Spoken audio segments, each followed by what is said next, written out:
কাহারও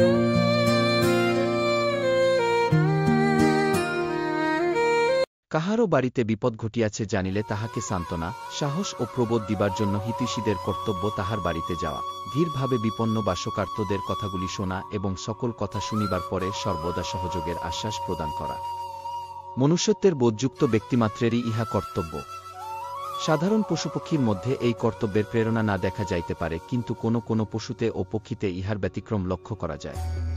একটা বানর বা হস্তি বিপন্ন হইলে সহস্র বানর বা শত হস্তিকে পরিত্রাণের উপায় অবলম্বন করিতে দেখা গিয়াছে।